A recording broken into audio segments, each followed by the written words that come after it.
कलिंग सम्राट को आज मथुरा नगरी विकास योजना पाई कौन करिसंती सुचिंतित मंतव्य देले त्रिभुवन विजय कंस आत्मतृप्ति लाभ करिवो।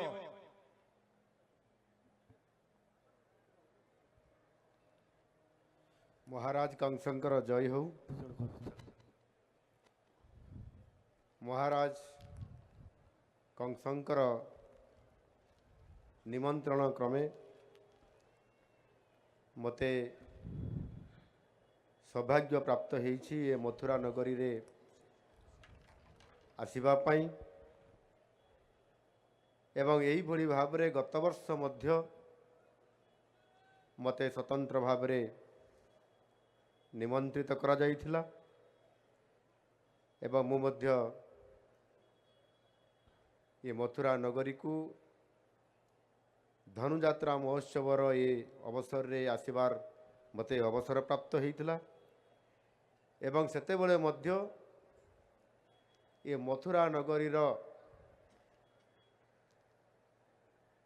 अनेक विकासमूलक काम को किभली भाव रे संपादन करा जिवो आउ सेति पई मध्य मु प्रतिश्रुति देइथिली।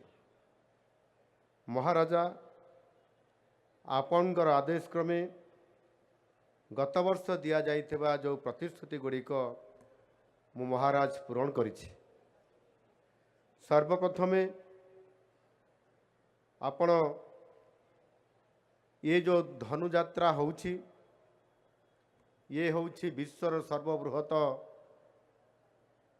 खुला मंचर ये धनुजात्रा आ ये धनुजात्रा उत्सवर जो आमर राजमहल रही ये प्रतिवर्ष अस्थायी भाव में करा जाउछि एणु आपण को बहुत असुविधा होउछि आ ताहा स्थायी भाव में राजमहल निर्माण करिबा पई आपण मते आदेश देइथिले।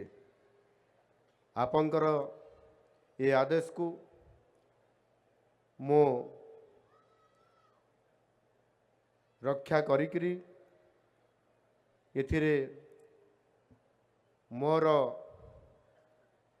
समस्त अधिकारी मानक मो ताहार डीपीआर बनैबा पई कहिथिली आदेश देइथिली एवं सेमाने मध्य डीपीआर प्रस्तुत करिसंती एवं ताहार मध्य आजी महाराज आपनकर उपस्थिति रे ये धनुजात्रार स्थायी राजमहल रो आज तार शिलान्यास होइछि। महाप्रभु महाराज एथिरे समुदाय 13 कोटी टंका खर्च हेबा पई आम सरकार एथिरे एस्टिमेट रे जो प्रावधान अछि ताकू मंजूर करा जाय करिसंती। एहा सहित आपण कहिथिले ये मथुरा नगरी रो जो जमुना नदी जीरा नदी ये जीरा नदी रे एक आनिकट निर्माण करिबा पई ताकू मध्य मु अनुमोदन करिछि। एथिरे समुदाय 114 कोटी खर्च हबो किंतु गत वर्ष मु जेतले आसीतिली मु घोषणा करिथिली 80 कोटी टका खर्च हबा पई किंतु जेते बेले डीपीआर प्रस्तुत करा गला यार आहुरी अधिक ताकू भल भाव निर्माण करिबा पई एवं शेष रे एस्टिमेट अनुसार 115 कोटी एथिरे रखा जाइछि एवं ताहार मध्य आज शिलान्यास करा गला महाराज। एवं तृतीय रे जो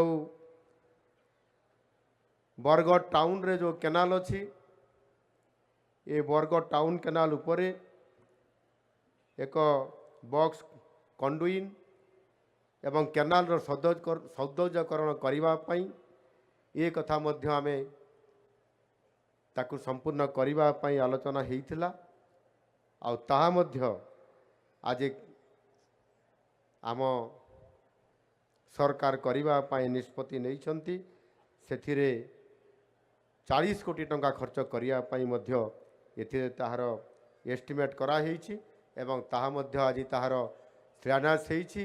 खूब शीघ्र ये कार्यक्रम मध्य समाप्त होबो। ये प्रथम प्रश्नर 3टी उत्तर मु आपण पाखरे रखिछि महाराज। महाराज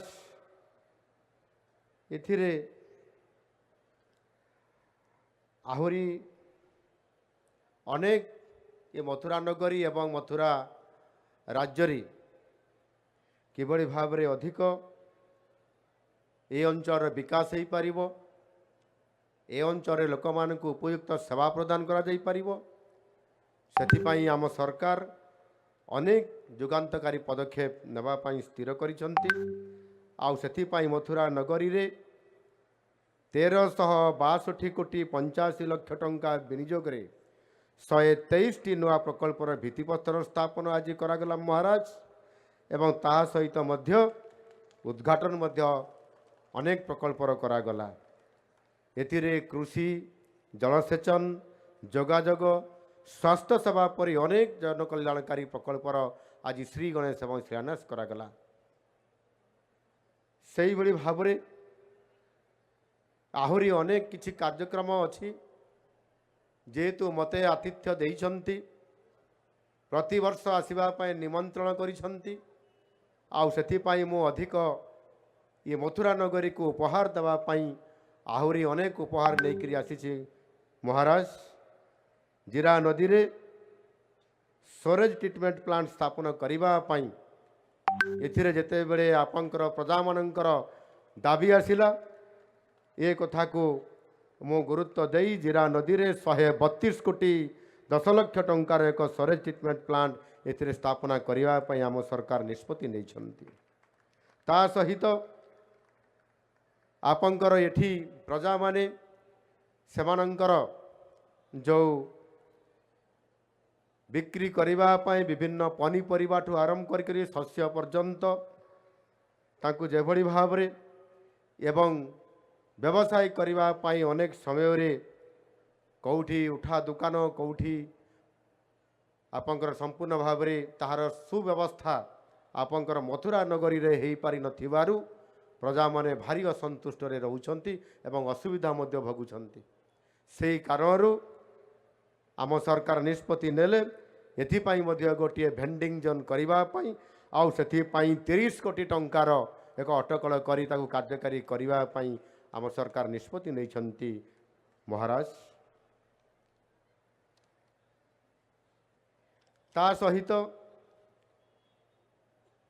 ଇଏ ବରଗଡ଼ ଆଉ ଆପଣଙ୍କର ମଥୁରା ନଗରୀରେ ଯେଭଳି ଭାବରେ ଲୋକସଂଖ୍ୟା ବୃଦ୍ଧି ଘଟୁଛି, ଯାନବାହନ ଚଳାଚଳରେ ତାର ଆବଶ୍ୟକତା ବଢ଼ୁଛି, ଏବଂ ତାହା ସହିତ ମଧ୍ୟ ଯେଭଳି ଭାବରେ ଏଠି ବସ୍ ଚଳାଚଳ ହେଉଛି, ଏବଂ ସେଥିପାଇଁ ଏକ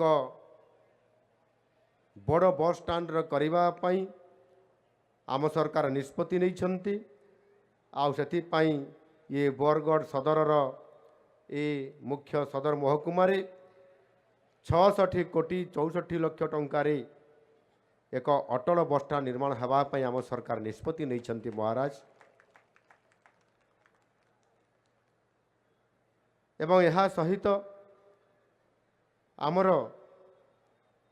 ଗ୍ରିଣ୍ଡଲ ଠାରେ ଏକ ଅନ୍ତର୍ନଦୀ ଜଳାଶୟ ନିର୍ମାଣ କରିବା ପାଇଁ ମଧ୍ୟ ଆମ ସରକାର ନିଷ୍ପତ୍ତି ନେଇଛନ୍ତି। ଏଥିରେ ମଧ୍ୟ 150 କୋଟି ଟଙ୍କା ମାଧ୍ୟମରେ ନିର୍ମାଣ କରିବା ପାଇଁ ଆମ ସରକାର ନିଷ୍ପତ୍ତି ନେଇଛନ୍ତି। ଏ 4ଟି ପ୍ରକଳ୍ପ ପାଇଁ ସମୁଦାୟ 378 କୋଟି 10 ଲକ୍ଷ ଟଙ୍କାର ଅର୍ଥ ଆମ ରାଜ୍ୟ ସରକାର ନିଷ୍ପତ୍ତି ନେଇଛନ୍ତି, ଅନୁମୋଦନ କରିଛନ୍ତି। ଏଣୁ ନିଶ୍ଚିତ ଭାବରେ ଇଏ ମଥୁରା ରାଜ୍ୟରେ ବରଗଡ଼ ମହାନଗରୀରେ ଯେଉଁ ସବୁ ସମସ୍ୟା ଅଛି ତାକୁ ଆଗାମୀ ଦିନରେ ଆମ ସରକାର ପୂରଣ କରିବା ପାଇଁ ପ୍ରତିଶ୍ରୁତିବଦ୍ଧ ମହାରାଜ।